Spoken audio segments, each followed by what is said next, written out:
Hello,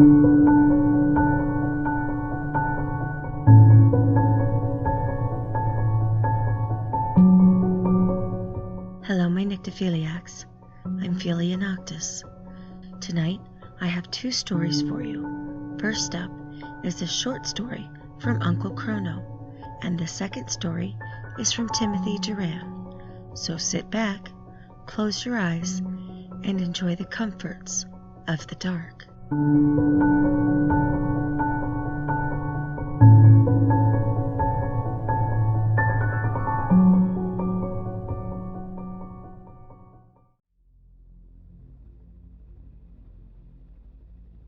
Hes Beside You by Uncle Chrono.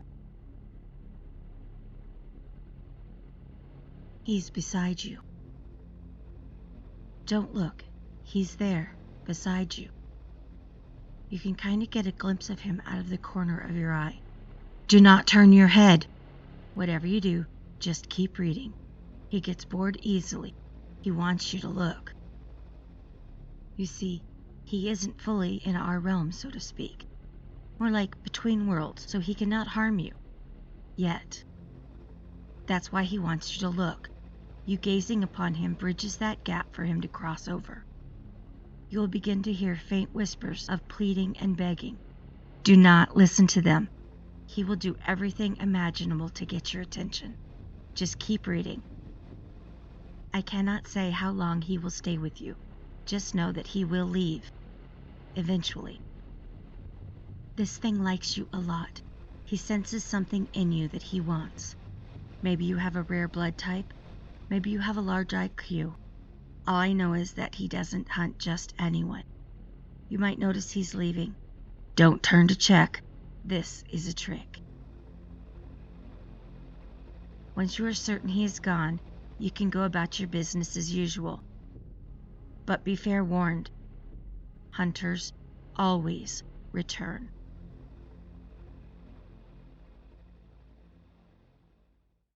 Netflix and Chills by Timothy Duran. What is taking that bitch so long? Jason isn't quite the patient type when it comes to waiting on house guests. He had invited over a coworker, Angela, to come and participate in Netflix and Chill, the ridiculous 21st century way of saying, do you want to come over and watch a movie and have sex afterwards? Many people during this day and age don't seem to hold a grasp on decency or respect. This especially being directed at people like Jason.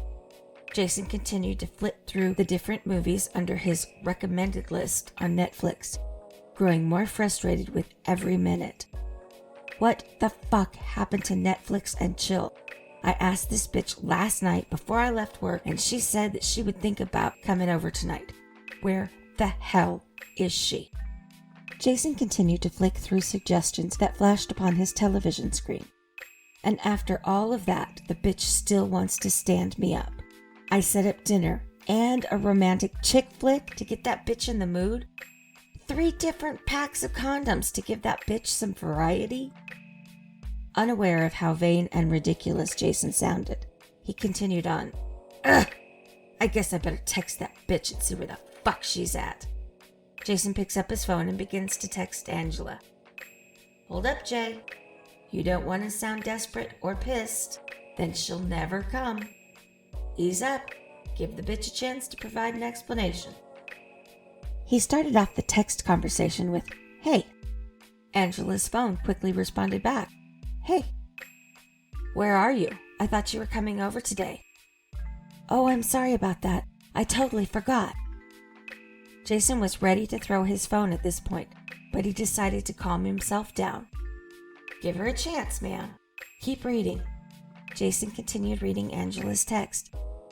About your offer to Netflix and Chill. I wanted to come over, but something came up. I'm stuck at work. Jason calmed down a bit, but he was still upset that Angela wouldn't be making the date. He texts her back. When will you be getting off? Not for a while. My supervisor wanted me to stay and do an all-nighter. Jason was a bit more angry at this point, but something seemed off. Angela didn't have a supervisor over her, because she was his supervisor. Something seemed very strange, and Jason didn't like the feeling it gave him. Yeah. When did you get a new supervisor? Jason asked, testing whoever it was on the other line. I received a new supervisor yesterday. I thought I told you yesterday that I would no longer be your advisor and that I was moving to a different division of the company. Now that seemed more than suspicious to Jason.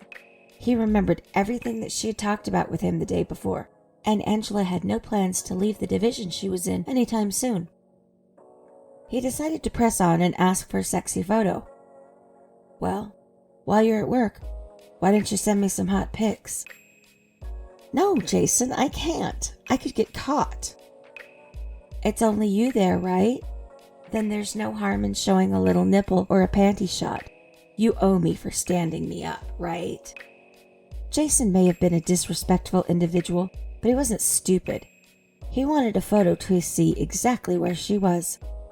Angela waited for a while Jason sat on his couch and went back to switching between movie recommendations on Netflix. Finally, after 10 minutes of waiting, a photo came through. It was a snapshot of her stomach. Nice, but when do I get to see some titties? After receiving that text message, Angela's phone began sending in a flood of photos and snapshots of Angela. Her arm, her thigh, her shoulder, her back, her butt, her bare chest. All of these photos flooded in at once. Do you like? Jason replied, oh yeah, now we're talking. How about a full body shot? A minute later, Jason received a photo of Angela's body, but was not prepared for how it was presented. Jason received a photo of Angela's torso, hanging limply by a chain with a hook in her back, in what appeared to be a meat locker, with her limbs suspended on other chains. Her head and neck were not being found on her body. Jason received an image of Angela's head on top of what appeared to be an ice chest. Like my selfie? Jason dropped his phone and the TV remote in shock. Someone had kidnapped and butchered Jason's date. He gathered up enough courage to pick up his phone and respond, Who the fuck are you and what did you do to Angela? What Jason saw next truly unnerved him. He received a downward-facing selfie to show the entire body of Angela's killer. It was an image of a grisly man. He held the massive cleaver that he had used to hack Angela to pieces in his other hand, showed a ghastly smile with large white teeth. His smile was much larger than a normal person's, and his muscles on his arms matched the size of his mouth. He was a very large man from the look of the image, probably nearly 7 feet tall. His eyes were pearly white, with the irises completely whited out. He had a dark mat of hair on top of his head, and his apron and body were drenched in Angela's dried blood. I hope you like my artwork. I'm Gula, the butcher. Jason dropped the phone again in fear. I hope I'm not running late for our date, Jason. Jason was terrified. He didn't know what to do. He went to his bedroom to look for his handgun, but he couldn't find it. Jason heard his phone ring with another text message.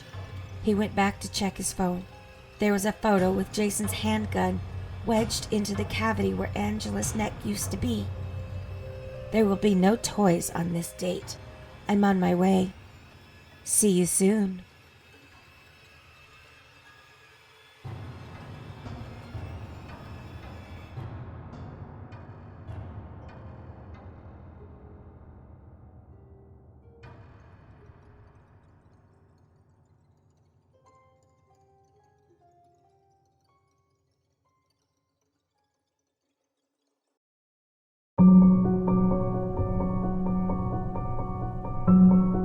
Thank you for joining me, my Nyctophiliacs.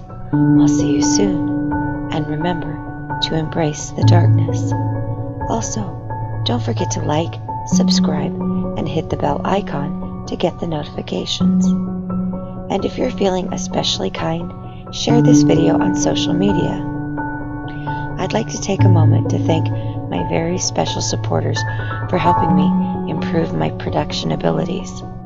Bathsheba, PA Nightmares, Fearcrawler, Slumber Reads, Creepy Clown Girl, Deadline Podcast, Lady Spookaria, Timothy Duran, Kenny Dreadful, and Mysterio of Dezombified. Thank you.